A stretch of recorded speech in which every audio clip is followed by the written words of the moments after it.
Police body cam video shows Carly appeared calm and composed when she was arrested.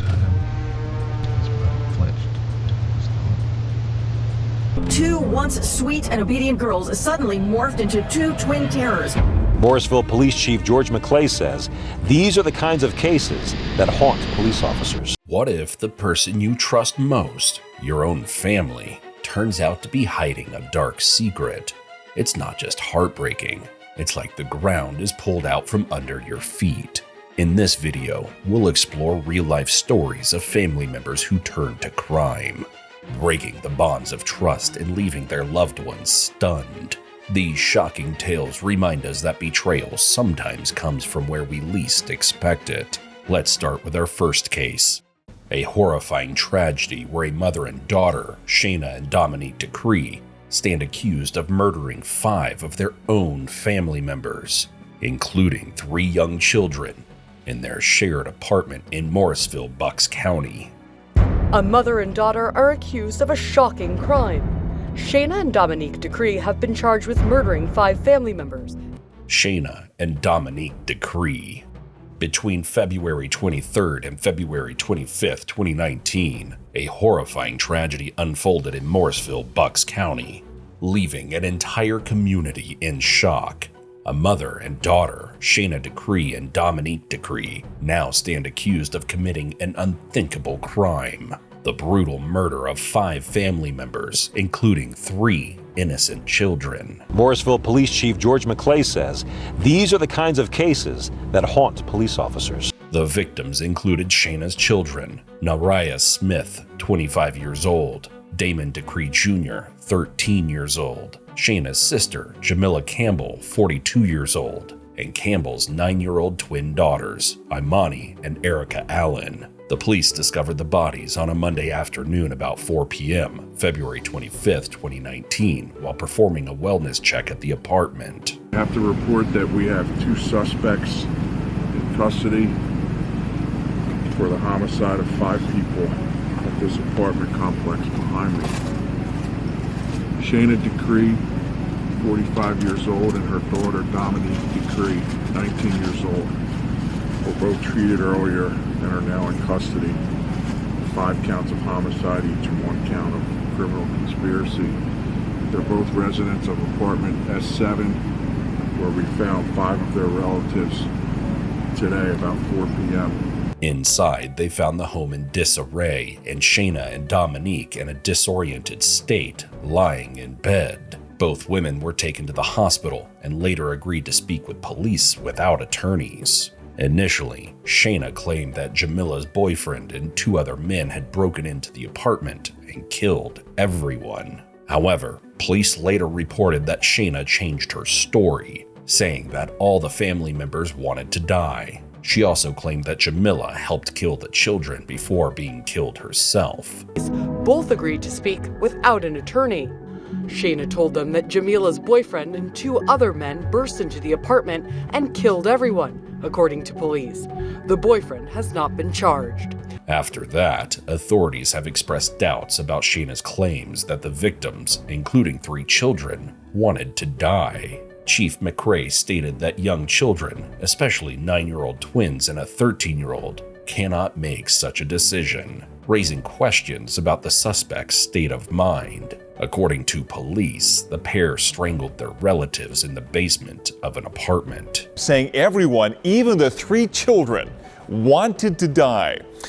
Shayna and Dominique were found inside the apartment at the time of the wellness check. Officials described the scene as deeply disturbing. Both women have now been charged with 5 counts of criminal homicide. Neighbors expressed their disbelief, describing the area as typically peaceful and quiet. One longtime resident said, "I've lived here for over 20 years, and it's usually a calm place. It's hard to believe something like this could happen here." I've been living here over 20 years in the same apartment. It's usually quiet. Yeah, it's just weird. Officials who have spoken with the family of the deceased describe the overwhelming grief they are experiencing. A family member stated, "This is a terrible tragedy, and we are all heartbroken. The case has left investigators and the community searching for answers in a situation that seems almost unimaginable. As the investigation continues, the decrees remain in custody, facing the serious charges brought against them. This incident has not only shattered a family, but also left a dark cloud hanging over the once quiet neighborhood. Just spoke with the family of all 5 of the deceased, and we're all heartbroken. The next case is the chilling story of Nikki Whitehead, a single mother from Georgia who was brutally murdered by her own twin teenage daughters. Discovered by her twin teenage daughters in the bathtub, and the clues will lead detectives to the most surprising places of all. Tasmiyah and Jasmiyah Whitehead. On the afternoon of January 13, 2010, Nikki's body was discovered by her own twin teenage daughters, Tasmiyah and Jasmiyah Whitehead, known as Taz and Jazz, lying in a blood-soaked bathtub. The details of this crime would eventually lead detectives to a conclusion no one expected. Nikki Whitehead's life had always been full of challenges. By the age of 17, she was pregnant with twins, Taz and Jazz. For the first 12 years of their lives, the trio lived with Nikki's grandmother. But things changed when Taz and Jazz became teenagers. Family members dismissed the issues as typical teenage rebellion, but the situation was far worse than anyone imagined. 2 once sweet and obedient girls suddenly morphed into 2 twin terrors. The twins explained that the fight began on the morning of January 13, 2010, when they woke up late for school. Their mother, angry about the tardiness and continued rebellion, confronted them. What started as an argument quickly turned into a violent and deadly altercation. The girls described how their mother fought back with all her strength, grabbing a pot to defend herself. Jazz admitted to grabbing the pot away from Nikki, but it was only the beginning of an all-out brawl. It wasn't like it was a fight on the street. It was more of a fight till somebody died. In the heat of the fight, Jazz picked up a red vase and smashed it over Nikki's head, leaving the first visible sign of blood. Nikki, however, refused to give up and fought back, scratching, biting, and hitting the girls.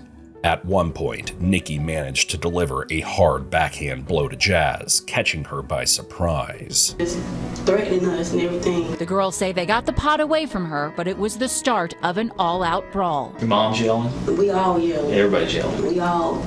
Despite Nikki's attempts to defend herself, the twins overpowered her. Jazz admitted to using a ribboned medallion, a childhood prize, to choke her mother during the struggle. The fight was chaotic, with biting, punching, and screaming as Nikki fought for her life. Eventually, the twins dragged their injured mother into the bathtub. Although neither of them could explain why they did this, Nikki was still alive and talking to her daughters at the time. Pot from her. This was she had grabbed the knife, kind of turned like you said, get back. But she didn't keep the knife in her hand. My mom was just winning that battle with the knife. The girls described their mother's final moments. As Nikki lay in the tub, she spoke to her daughters, but they refused to call for help. Instead, they watched her die. That was it, Jazz said in her confession, as she recalled the horrifying moment. After Nikki was dead, the twins attempted to clean up the crime scene. They washed away blood, hid evidence, and tried to make it look like someone else had committed the crime. Then they left the house and went to school as though nothing had happened. She bit me in the chest. Like I said, I'm not that big, so when she bit me, she latched on to me, and I'm trying to get her off of me because it hurts. I'm trying to punch her, I guess, and I think Dad stabbed her.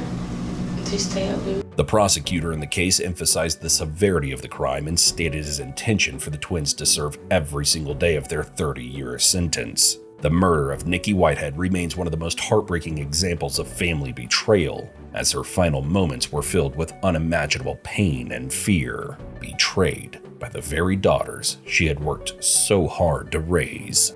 It's gonna get nervous, though. The girls wish they'd called police during the fight rather than hours after the murder, been truthful, and wish they still had a mother. The next case is the tragic and shocking story of 15-year-old Carly Gregg, who was convicted of brutally murdering her mother and attempting to kill her stepfather in a crime that left her community stunned. She was. Just kill her, Mom! Police body cam video shows Carly appeared calm and composed when she was arrested. Carly Gregg. On September 20th, 2024, Carly was found guilty of first-degree murder for killing her mother, Ashley, and attempting to kill her stepfather. The crime was caught on the family's home surveillance camera, showing Carly creeping through the house with a handgun moments before the horrific events unfolded. The jurors were shown a disturbing diary entry written by Carly that went, "You don't need family. It's okay to be evil." The video captured Carly shooting her mother and then sitting calmly in the kitchen as she lured her stepfather back home by texting him from her mother's phone, asking, "When will you be home, honey?" When her stepfather walked through the door, Carly shot him as well, wounding him in the shoulder. Despite being injured, he managed to call 911. Police body cam footage showed Carly appearing calm and composed during her arrest. Her hands were tested for gunshot residue, and she showed no signs of emotion. Police body cam video. During the trial, the jury was presented with disturbing evidence, including a diary entry written by Carly that read, "You don't need family. It's okay to be evil." The prosecutor reenacted the crime, detailing how Carly fired multiple shots, leaving her mother screaming in pain before she was killed. Carly's defense argued that she was not guilty by reason of insanity, claiming that her mental state was affected by medication she had been taking for anxiety and depression. They suggested Carly was experiencing psychosis at the time of the crime. However, the jury did not believe this defense. After just 1 hour of deliberation, they returned with a guilty verdict.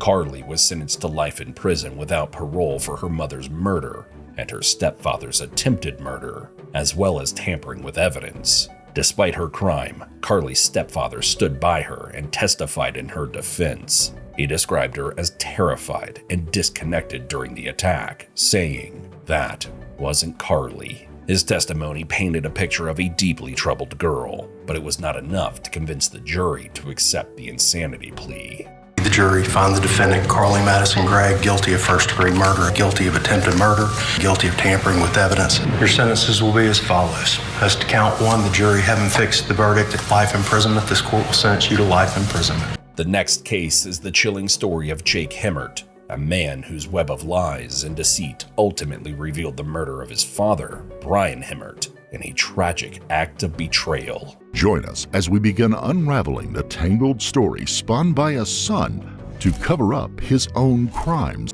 Jake Hemmert. The story begins when Jake's grandfather, Paul Hemmert, called the Lee County Sheriff's Office on August 28, 2023, asking for a wellness check on Brian, who lived in Alva, Florida. Paul explained that he hadn't heard from his son in over 10 weeks and was concerned. Jake had given conflicting stories, saying Brian had been in a car accident and was recovering at home, but refused to communicate with anyone. Suspicious of Jake's behavior, Paul feared something more sinister might have happened. Telling them that he shot his dad in bed, stuffed the bloody mattress in the attic, and then spent nearly $30,000 on his credit card. Hemmert claims that he was only fulfilling his father's suicide wish. When officers visited Brian's home, they found Jake in the garage, working on his motorcycle. Jake greeted them politely and claimed that his father was out of town on a hunting trip. He even allowed them to look around the house, showing them every room except one, which was locked. Jake explained that the locked room contained firearms and that he didn't have access to it due to his past criminal record. The officers found nothing immediately alarming and left, but they began investigating further. Detectives say that Hemmert killed his own father, Brian Hemmert, then bought a freezer and put his body in it. As detectives dug deeper, Jake's story began to unravel. Despite claiming his father was on a trip, Brian's phone was still at the house, and his bank accounts showed unusual activity. Over 3 months, $23,000 had been withdrawn or spent locally, and Jake had been selling his father's belongings on Facebook Marketplace, including tools. Surveillance footage from ATMs showed Jake using Brian's bank card frequently. This raised serious concerns, as the timeline of spending and withdrawals didn't align with Brian's supposed trip. Detectives also found inconsistencies in Jake's claims about his father's whereabouts, including a bizarre tale that Brian had gone on a mission to fight human trafficking in the Caribbean. 32-year-old man who had been recently working as a roofer. Jake had lived in Arizona until the past year, and he had racked up a string of petty crimes, including burglary, intimidation charges, and quite a few traffic offenses. Here, he seemed to be thriving in the warm sunshine and new environment. Detectives continued to monitor Jake and eventually arrested him on an outstanding warrant from Arizona. This gave them time to execute a search warrant for Brian's home. Inside, they found disturbing evidence, including a freezer in a locked room. The freezer, ordered by Jake on June 22, 2023, contained Brian's body. When confronted, Jake initially stuck to his story, claiming that his father had taken his own life and that Jake had panicked, hiding the body in the freezer out of fear he would be blamed.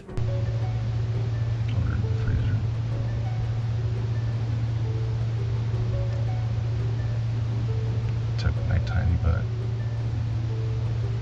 everything that I had for like 4 hours to try to roll him into the freezer.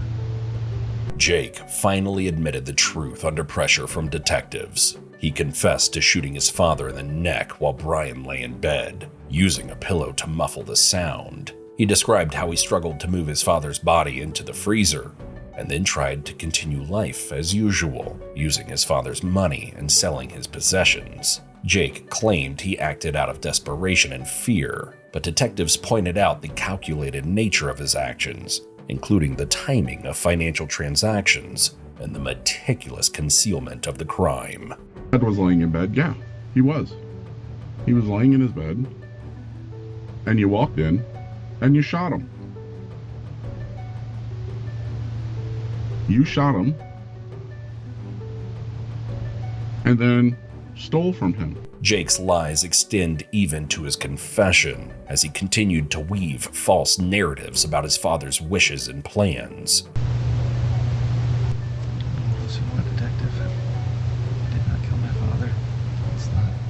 Ever gonna say anything different on that one.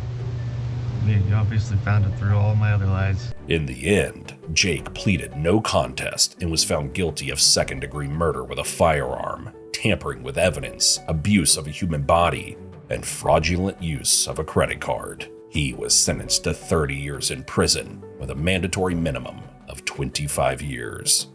I was so afraid to see the blood or anything. I put the pillow between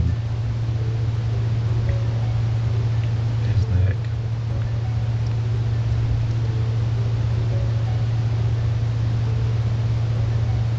I fired it one time.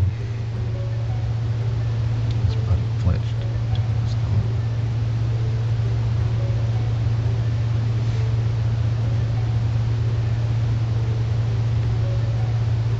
Sorry, Jake, clear it up.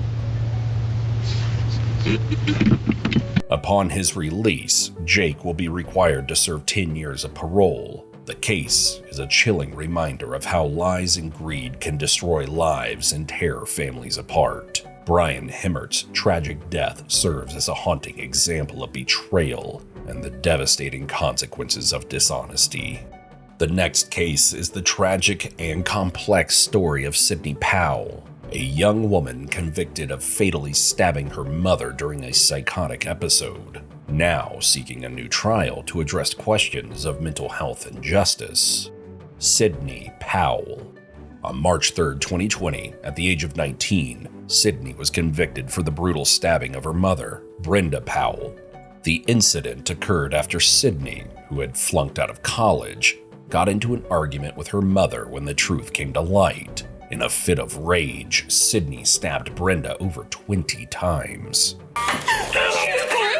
Come on. You're gonna be okay. Come on. Come on, come on. You just need to cooperate with me, all right? I love my dad. Huh? I want my dad! What happened? What's going on? What's going on? We heard a bang. We heard a bang. And she told me to get out. And then I heard screaming. So I came back and she was on the ground. From the start, Sydney's defense team argued that she was in the midst of a psychotic episode brought on by undiagnosed schizophrenia at the time of the attack. Her father and other family members supported this claim, pleading with prosecutors not to pursue harsh charges against her. Despite their objections, prosecutors moved forward with the case, citing the need for justice and allowing a jury to decide Sydney's fate. During her trial, 3 mental health experts testified that Sydney had been suffering from severe mental illness and was out of touch with reality when the crime occurred. They pointed to her erratic behavior before the attack as evidence of her psychosis. Accompanied by a pretty loud scream. The other sound that I heard at that same time, or right after, was sort of an expulsion of air, like the air was knocked out of somebody. Okay. I'd always heard that expression of the air being knocked, having the wind knocked out of you, but I didn't. That's actually what it sounded like. And then several more repeated. Adding to the complexity of the case is the unwavering support of Sydney's family. The Powell family, including Brenda's husband, has consistently expressed their belief that Sydney's actions were the result of severe mental illness and not a conscious, malicious act. They have advocated for leniency, emphasizing Brenda's likely wishes for compassion and rehabilitation rather than punishment. Her defense argued that Sydney was suffering from a psychotic break brought on by undiagnosed schizophrenia, but the jury ultimately convicted her. Sydney was sentenced to 15 years to life in prison. My view was that she was completely out of her mind. Since her conviction, Sydney has worked to better herself. She teaches GED classes to fellow inmates and is pursuing a college degree through Ohio State University. Her family remains steadfast in their support, attending every court proceeding and staying in close contact with her. They hope that her appeal will lead to a new trial that acknowledges her mental health struggles and allows for a fairer outcome. I sentence you to an indefinite sentence of 15 years to life in the Ohio Department of Corrections. On count 4 of the indictment, I sentence you to 3 years. This case has captivated public attention not only for its tragedy, but also for the difficult questions it raises about justice, mental health, and the treatment of young offenders. The appellate court's decision, expected in the coming months, could bring new developments in Sydney Powell's fight for a fair trial and a chance at rehabilitation. These stories show us how family bonds, which should be full of love and trust, can sometimes break in the most heartbreaking ways. When a family member hurts their own, it leaves behind pain that's hard to understand or heal. These cases remind us how important it is to deal with problems like mental health struggles, family fights, and unresolved anger before they lead to something terrible. Thank you for joining us. Stay with us for more true crime tales, and let us know in the comments which case chilled you the most.